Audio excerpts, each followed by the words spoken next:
Alright, so in light of recent news by Nintendo, I decided that I would kind of record this little rant, or my opinions of their new release ideas. So recently we heard Cloud is in, Super Smash Bros. 4. Great! Everybody loves Cloud, and everybody loves a little bit of da da da da da da da da. Everybody loves Final Fantasy 7. Um, but we also heard of Twilight Princess HD. Literally my reaction to this right now. So as much as I love Zelda, I mean, come on, I've got a freaking sword on my wall.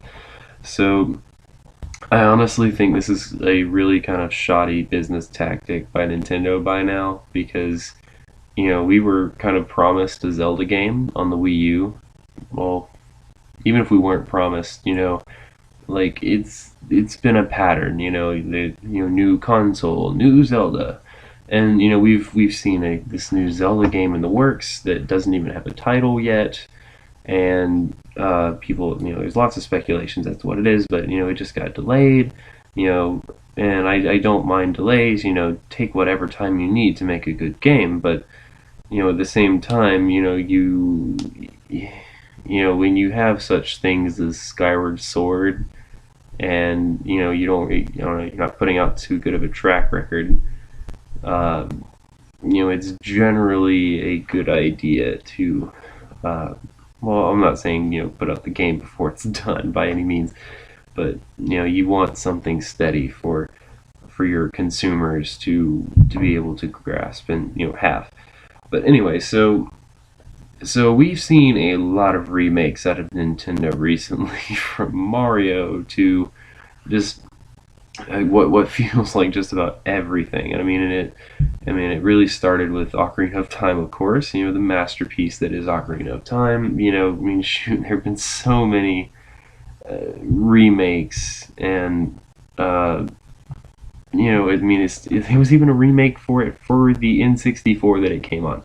We had the regular version, and then we had like the gold-plated version, that had like different aspects to it, and then the GameCube version that came with the collector's edition, and not only was like all the mapping changed to be for the GameCube controller, but they also released Master Quest in a separate game. So you've got the Ocarina of Time and Majora's Mask in this collector's edition. Actually, no. Yeah, no, that's right. Yeah, so you get the Ocarina of Time and Majora's Mask, and plus the first two Zeldas in this collector's edition, and then they released Ocarina of Time and Master's Quest as a separate game from that. So you had two releases of Ocarina of Time on the GameCube, and then for the Wii, Ocarina of Time is now on Virtual Console. Oh boy! So and then we have the Wii U. No, not the Wii U, the 3DS. We got a 3D remake of Ocarina of Time, and honestly, actually, that was my first. That was my first chance to be able to play Master Quest, because I never had the funds to be able to actually get it on GameCube. So I was happy I got to play that. But at the same time, that's what I can't count 5 or 6 remakes of Ocarina of Time alone. Like I said, it's a masterpiece, and I understand, wanting all the generations to feel, like they have this, game in their childhood, which, granted now they do, and I'm happy about that. But, there's only so many times you can remake a game. Like, really, it's not a cash crop. You can't just keep on putting out the same stuff again and expect people to to bite as heavy as the last time. And we've already seen an HD remake of the Wind Waker, which that's one of my favorite games as well. I love the Wind Waker.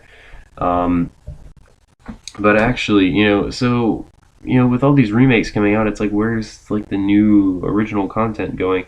And Nintendo's putting out like a lot of these like weird kind of like completely new creations. It's like follow, like, and they all have like their own specific lore. So it's like they're games that you can really get into. Like, they all have like a ton of creativity about them. Like, like they pretty much come with their own little world. But like honestly, I don't think that they catch on enough to actually supply a stable consumer base. Like they don't really have too many fans because well, it's not as good as Zelda or Mario. So, we're looking at new Zelda games, and what recently came out was A Link Between Worlds. And actually, I was a little bit afraid for this because they had this brand new gimmick in it. You can flatten yourself up the walls, and it was like a new gameplay thing, um, and I was afraid that they were going to be like just kind of abuse it and just kind of use that for the game. But honestly, they used it beautifully. Like the level design in the whole game was perfect. They remixed some of the old music in A Link to the Past, which I honestly like. That's my favorite Zelda music is from A Link to the Past, and I was just like it just hit home for me, as far as like a slight nostalgia factor, but at the same time it delivered the goods. It was a new Zelda game. Sure, it used the old world, but I it just played so well, and the level design was great. I mean, shoot, I've played it like through twice now, which is pretty good considering the amount of time I actually have to play games anymore. So, like, Nintendo can make good content. Like, I don't want anybody to think otherwise. Um, but you know, they had the HD remake of Wind Waker, and I mean it's pretty much the same game. Like, there's not too much different about the original Wind Waker versus the HD besides the graphics and a couple of really tiny things. And I felt it was really unnecessary and just kind of Nintendo trying to get as much money as they can off of one of their biggest franchises. And like I said, I can see doing things like this for masterpieces. Now I consider Wind Waker to be a masterpiece. That game, people really doubted it. Like I thought it was a great Zelda game. First off, I did not mind the cell shading. It was a different art style, but the game wasn't wrapped around this art style. It was wrapped. It had a really really heavy story. I was actually really really impressed by Wind Waker. Like the all the stuff that it like dragged you through was great. And um, yeah, Wind Waker for me was great. And because of this cell shading kind of thing, they added to the atmosphere by adding all these like little quirky characters and silly sounds and things like that, and it really fit that art style. And it kind of gave the game some sass, so to say, and I appreciated that. But so next thing we've got the Wii coming out, and we've got this new Zelda game, and it's supposed to be dark and edgy and like super serious, as opposed to like Wind Waker. It's like la la la. So it was supposed to be like this Zelda game of all Zelda games. It was supposed to be like really freaking good. So I'm expecting like the dark aspect about Twilight Princess. I'm expecting um it built up a ton of hype. It was delayed, and excuse me. So I honestly think that for all the work that went into Twilight Princess, I did not think Twilight Princess was that good. Just first off, when we're going for this really dark, serious approach, I felt like like half the game was going that way, and then literally the entire other half of the game was like pushing it away from that, because I still felt this silly and quirkiness that was in Wind Waker, but moved into Twilight Princess, and it was like, oh, people like that about that game, let's put it in this game. It's like, no, no, no, that doesn't fit. When you've got cartoon style and cell shading, you can be quirky, and then people that sound like hi. And for Twilight Princess, having characters like that just really just it distracts from the game. I feel like we've got like those two kind of circusy people down at Lake Hylia, and it's like well, why are they here? Why are they like that? And then you've got Agatha, with the bug lady in Hyrule Castle, which was really weird. I hated her voice acting. Every single time she spoke, it just in my heart.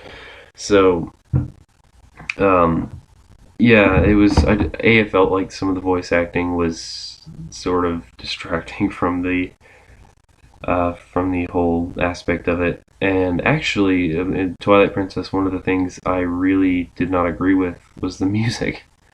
As much as I love Zelda music, and much as I love music in general, Twilight Princess music I felt was I just felt like it didn't fit the game at all.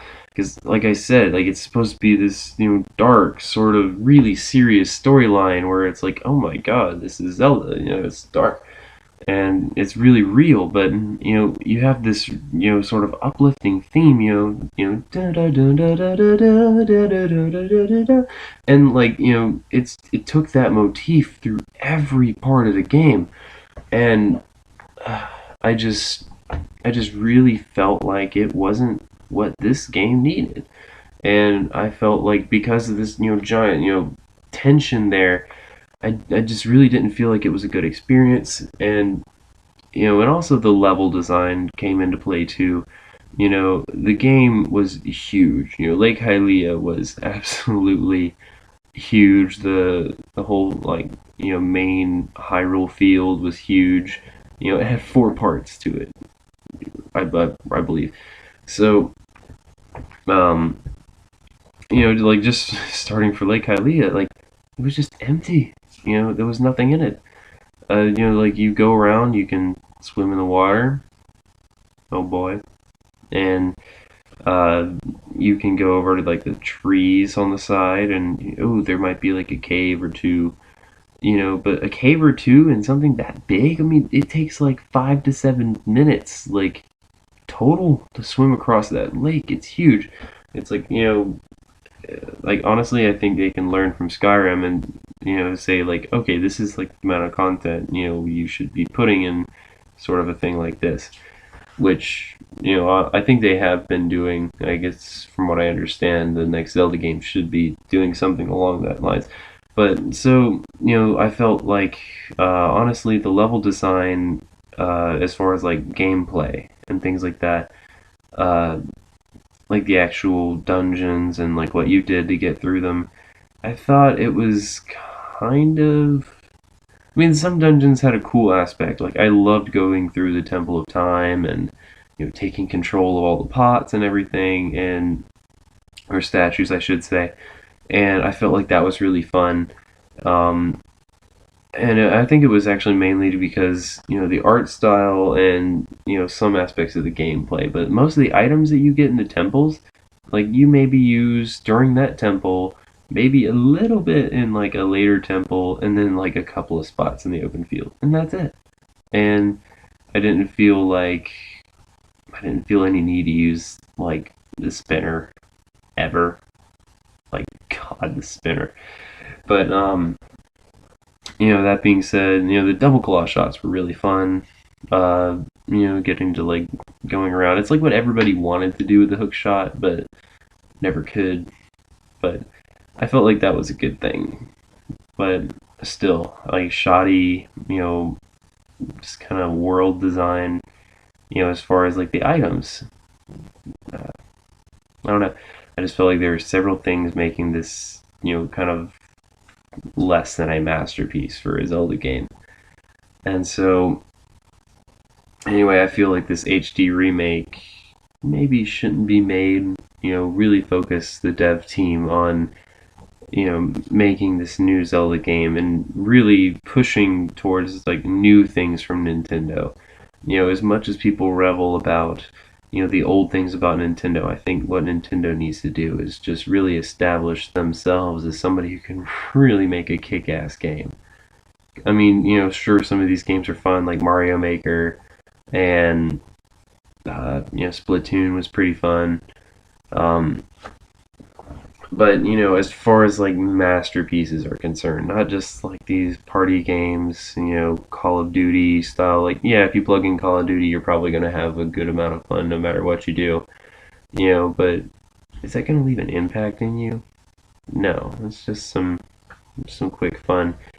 But like, I think Nintendo really needs to focus on making just a concrete, solid, great game that's going to last a while.